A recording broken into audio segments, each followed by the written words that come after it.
This woman had been missing for 42 years when they finally closed the case. But before we start, please take a moment to give this video a like, subscribe to Happy World, and hit the bell so you'll never miss these great stories.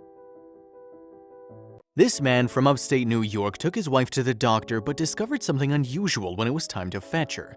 Several hours after he dropped her off, it was time to pick her up and go home. When he got to the doctor's office, his wife was nowhere to be seen. He returned and waited for his wife to show up, and she never did. Where was she and what happened? What could have happened to her in the first place? The case was closed only 42 years later. He brought her to a medical appointment of hers earlier that day. They didn't find anything unusual about her, only a bad head cold. He dropped off his wife and told her he'd be back in an hour or so. She was Florence Stevens. Her husband last saw her on the 3rd of August 1975. She'd been 36. She was full of life and adventure, so how did she vanish into thin air like that? During the summer of 1975, Florence Stevens worked at the Catskill Mountains. The resort was called the Concord, and it was a 1,200-room resort that was very popular among tourists in the area. From her applications, the detectives learned that she went to Lincoln High School in New York. While they didn't have tons of information on her, they knew her husband was Robert Stevens. No one had any idea where she could have gone. As soon as the investigation was open, people started to look for this woman. Everyone was shocked by the disappearance. Where did this nice woman go? Sadly, clues started to arrive less and less. They didn't find living relatives of Florence, so it was almost impossible to figure out where she was born. It seemed like the end of the road for everyone back then. The case had to go cold because no one had any leads on what could have happened to her. No one had any clue that this disappearance case would be reopened half a decade later. In 2017, Jan Solomon found something that seemed to answer questions in a case he didn't know existed in the first place. What did the senior investigator at the New York State Police find? As you might have guessed, it had something to do with Florence Stevens' case. Did he find her? Where was she? Was she safe? Many questions needed answers. But he didn't come bearing great news. He found a woman, that was true, but he only found skeletal remains. He needed help to identify her. Could she be Florence Stevens? He needed to get his phone and make several calls. He called the Sullivan County Sheriff's Office and asked for a detective. He needed help to learn more about the body he found in the Catskills area. In the United States, about 70,000 adult women disappear every single year. It was going to be hard for him to solve this case without relying on help from other people. Luckily, he had a brilliant idea. As of January 2016, there had been 21,894 active missing women's cases across the U.S. They kept records of cold cases in storage, which meant they could gain access to the data they needed. Solomon was aware this would be hard, so he assembled a team to work on the open cases. They were tasked to look for familiarities in the remains they found. This way, he could find the woman. Even though it was a long shot, he drove to Sullivan County to conduct his very own research. He wanted to make it easy by working on local searches. He was hopeful it would help crack the case. He could tell that the woman came from this area. What he needed then was answers to the questions he had. He found an open case that appeared to match the description of the findings he had on hand. Could this be the answer he'd been looking for? He asked the detectives to see if this woman had any living relatives, and to his dismay, the records indicated there were none. The missing woman file was rather old. The case was opened in 1975 and didn't provide a lot of information for Solomon. However, something clicked for him anyway. What could it have been? Solomon deferred this case to the Sullivan County detectives. It ended up in the hands of Detective Rich Morgan, who was tasked to look for a connection between the women. He dug up something new soon enough. It turns out that they found a work ID, which revealed this woman had been employed at the Catskill Mountains in the past. It was found in the same place as the remains of the other woman. A 36-year-old woman by the name of Florence Stevens disappeared back in 1975. Get ready, because we're about to tell you something mind-blowing about this. It's surprising, we'll tell you that. Detective Morgan managed to solve the puzzle in front of him. As far as he was concerned, this cold case and the corpse did seem to be connected. He launched an investigation into the location of Florence Stevens. When she went missing, her husband worked hard to find her anywhere that seemed plausible. He just dropped off his wife at the doctor's and had no idea that was the last time he'd ever see her. The investigation started from then on. It was sad that they didn't have a lot of new information about her. He died a decade after her disappearance, and it seems like the case was simply full of dead ends. Detective Morgan was aware that it wasn't going to be fun and games since Florence Stevens had no living relatives. He didn't know what he could do to prove that the remains Jan Solomon found were hers. He went through the local and national databases. It was then that he found something crucial. It seems like there was someone out there using the social security number of Florence Stevens. Who was it? He tracked down the number to a place not far from Boston. He couldn't believe what he found. Someone had been using the social security number of a missing person in an assisted living home. He called the facility and told them the record did belong to an individual called Flora. They had her last name listed down as Harris instead of Stevens. The woman had been there since 2001. Detective Morgan went to the facility with another investigator. The two of them were shocked. As you can see, they clearly had no idea where this cold case was about to take them. Here's what Detective Morgan told CBS Boston when he talked to them. Same first name, different last name, but the same birth date and social security. It was clear they had to talk to this woman. They brought the sole photo of Flora that they saw in the database, a photo lifted from her work ID at the Catskill Mountains. They got to the establishment and introduced themselves to the woman. Her reaction showed them completely. She held the photo and pointed at the woman. Detective Morgan said, "She says that's me," or "me," she responded with one word, "me." When they showed her a photo of her husband, they knew that she was the one they were looking for. After all, she said Robert. Sadly, the elderly woman couldn't answer any questions they had about her disappearance. Why? Well, Flora is suffering from dementia and couldn't remember anything about the past 42 years. Detective Morgan recounted, "We really don't know the circumstances of why or how she disappeared. She had psychiatric problems leading up to that point." Her caregiver by the name of Mbuva revealed that he knew of a previous life. Apparently, the older woman had a bad marriage and an abusive spouse. The detectives now believe that she got a bus ticket and left town to escape her terrible husband. Detective Morgan said, "Most of the secrets are locked inside of Flora, and I don't think we'll ever get them." Festus Mbuva, her caretaker for over a decade, said, "To be honest, I don't think she ever really wanted to be found. You can tell something happened in her past that she didn't want any part of." Flora grew up in Yonkers and said none of your business often. Eric Chaboti, the Sullivan County Undersheriff, said, "It's a neat feeling to find someone. The main thing we know is that Flora's safe." At long last, they solved the mystery of the disappearance of Flora Stevens. During the press release, Sheriff Mike Schiff said, "It's not too often that you get to solve a 42-year-old missing persons case." It took 42 years, but they finally found out what happened to a woman who vanished into thin air. Sadly, we don't and will not know the answers. The 78-year-old woman only smiled and waved from her wheelchair. Thankfully, the authorities ended up finding Flora. But would preschool sweethearts Matt and Laura ever be reunited after so many years apart? Only time would tell. Nearly 25 years ago, Laura and Matt first met at a preschool. They were both 3 years old when they first got to know each other. Their parents didn't think much of their bond, but they became inseparable. During an interview with Today, Matt revealed, "I don't remember the first time I saw her, but she was always a girl who let me follow her around." All of this would lead to something incredible. The two first got to know one another even better during a school trip. Each kid had to pair up with a safety buddy, and the two stuck together and didn't stay away from each other during the entire trip. Soon, Laura figured out that Matt was a kind and warm person who wanted to be her pal. Didn't take long before they became two best friends who were basically joined at the hip no matter what. It seemed like their bond wasn't limited at preschool either. Their folks noticed the bond between the two and organized playdates for the kids. They even went to the movies together. One time, they'd been at the movies together when Matt displayed just how much he cared for Laura. He held her hand whenever something scary was about to happen. Isn't that cute? One of his favorite Disney films was Lion King. Other kids bragged about their parents, but Matt would much prefer to recite his favorite lines from the movie, and he impressed his best friend with it. Without a doubt, she was impressed by the way he recited them, but he was more impressed by her. She taught him how to use the swings, draw rolling hills, and eat string cheese properly. When they were celebrating Cinco de Mayo, he impressed Laura once more. The other kids were busy working on the piano when he swung hard enough to crack it open. Matt recounted, "Fortunately, I was the kid who managed to do it, and I assume it got her attention." The two of them were 4 years old, but they could already be described as lovebirds. They might have been very young, but this didn't stop him from letting everyone know about how he felt for her.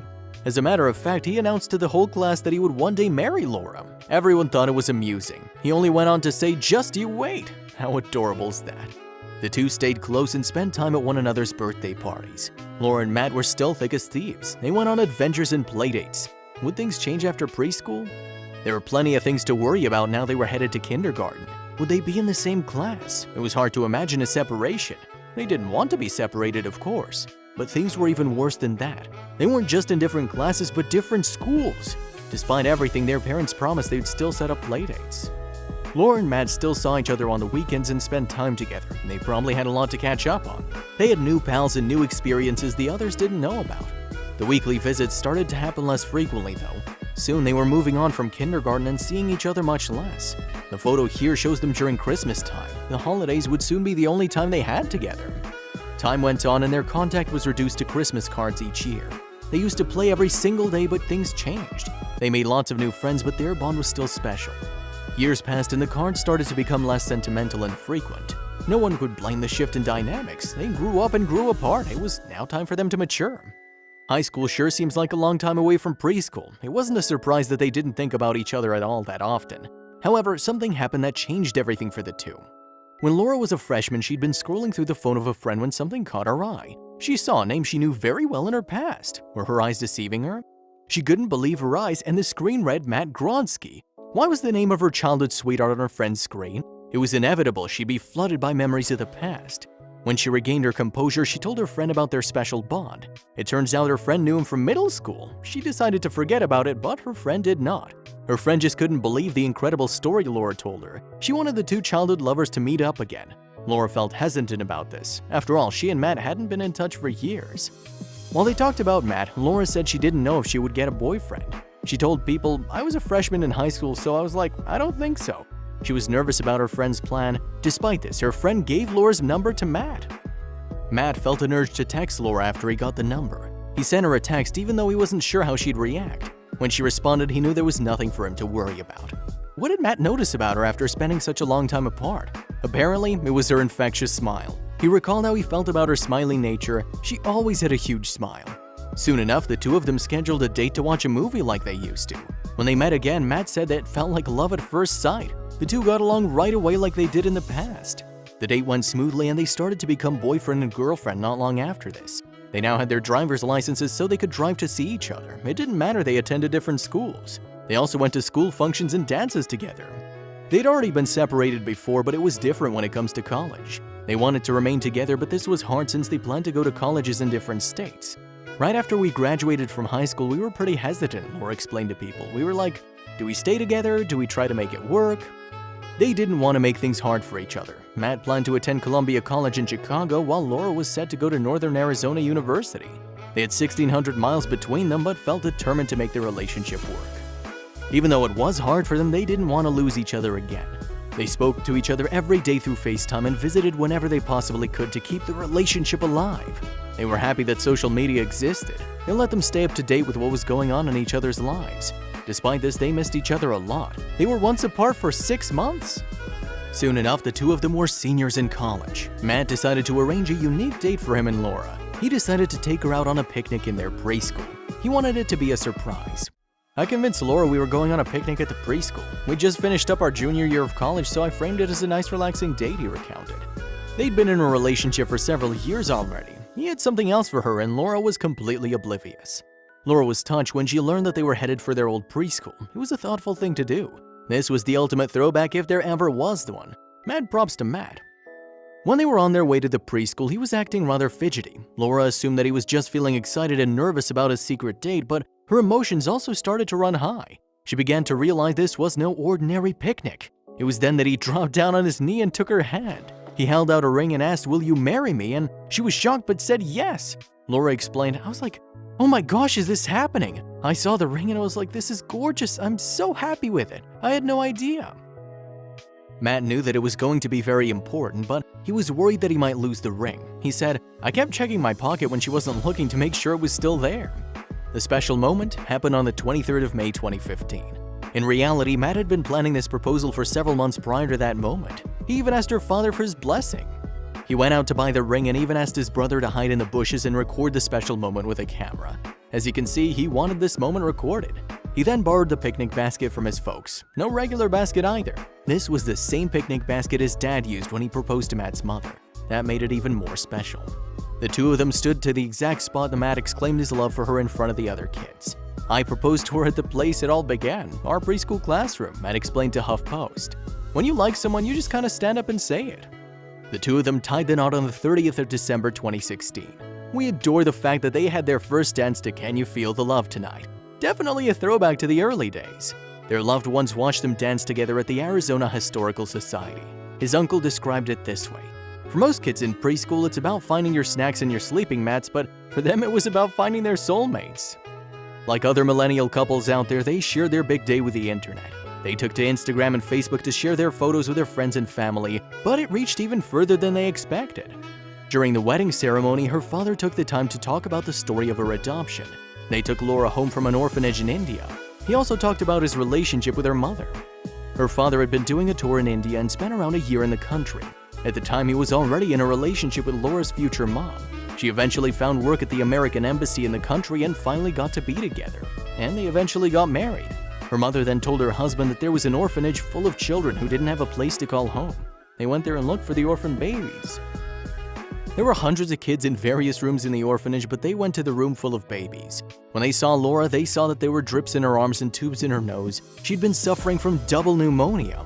They were determined to adopt her, but there was a policy that decided which baby would be adopted by whom. However, they were not going to let anyone tell them this baby was not meant for them. He decided it was time to use a new strategy. It was risky, but he knew it might be their only shot. As a US Embassy employee, he managed to bribe the agency officials with American products. These events brought the two young lovers to one another. At the wedding, Matt's uncle made the raw insight about the nature of love. Love is not one moment, not even this moment, it's every moment. Their love story was incredible, but they wanted to share it with everyone. Our favorite part of the wedding was the dancing and having everyone we loved there to celebrate with us, they said. We tore it up on the dance floor and it was great being surrounded by everyone who played a part in bringing us together. After the dream wedding, they flew to Maui to celebrate their honeymoon together. We think it's fitting that they spent their wedding bliss in paradise. There was more to the story though. She wanted to share the story with everyone in the world and did exactly that. She took an old and new photo of them and shared these with The Way We Met, an Instagram account that shares touching stories of lovebirds. As you can imagine, their unique love story received a lot of attention. They didn't expect it to go viral though. Matt said, "I was enamored with Laura as a child and I still am to this day." The story didn't only reach a few people, it became a hit all over the globe. It was already impressive. The post initially received 30,000 likes and nearly 1,000 comments. Soon enough, the post had 400,000 different engagements. Various media outlets also reached out to them to hear their story. Their story sounded like something out of a movie, but it turns out that there are people with similar ones. On top of that, there were also people who lost touch with their childhood sweethearts. But the influence didn't only touch the hearts of people who love nostalgia. Other interracial couples saw the story and talked about the way they felt about it. Many were inspired. Can you believe that it got so big, even the Fast and Furious actor Tyrese Gibson heard about it? He was touched by the incredible romance and decided to do something about it. He said he was a huge sucker for romance and this might be one of the greatest love stories he ever heard. He got in touch with the couple to extend his congratulations and also offered them a 3-day Florida vacation. Laura and Matt plan to take him up on this. The two of them finally live in the same town and the same roof in their home state of Arizona. It's been 2 years since they tied the knot. Matt is an account executive at a digital marketing agency, while Laura works with a nonprofit that helps kids in need of foster care. They recently even bought a house. It didn't take them long to decide what they wanted to be parents as well. Kind of. The lovebirds adopted a lovely puppy and called him Kirby. Do they plan on having kids of their own in their future? People wanted to hear the answer. Here's what the couple answered. "We'd love to have kids at some point. Right now we're focused on our new puppy Kirby and our new house." The two of them had an incredible journey together. They fell in love when they were young, spent 8 years apart, and found each other once more. "The best thing about our relationship is we're just silly and we appreciate each other every day," they explained. Having gone through a long-distance relationship, you learn really quick how much the other person means to you and we value our time. They've known each other their entire lives. It must be hard to pick their favorite thing about each other. "My favorite thing about Matt is his humor. He always makes me happy and he's the most driven person I know," Laura said. "He's always moving forward." Matt said, "My favorite thing about Laura is her infectious smile and her desire to help those who are less fortunate. She's a force for good and it's inspiring to be around her every day." To this day, there are moments when they look back and wonder. It seemed like they always had a special place in each other's lives. It was special to finally tie the knot, but there was more. There are moments of tensions in traditional weddings. For one thing, some girls end up fighting over the bouquet the bride throws. It was a good thing that everyone was happy during the wedding. For Matt and Laura, every single day's a celebration. It was not only the fact that they got married or now live together, it's more than that. Their souls finally found their way to each other. True love exists. It's only the beginning for these lovers. Even though they kicked off their married life with a bang, we're sure that there are still many things fate has in store for them. We wish them the very best.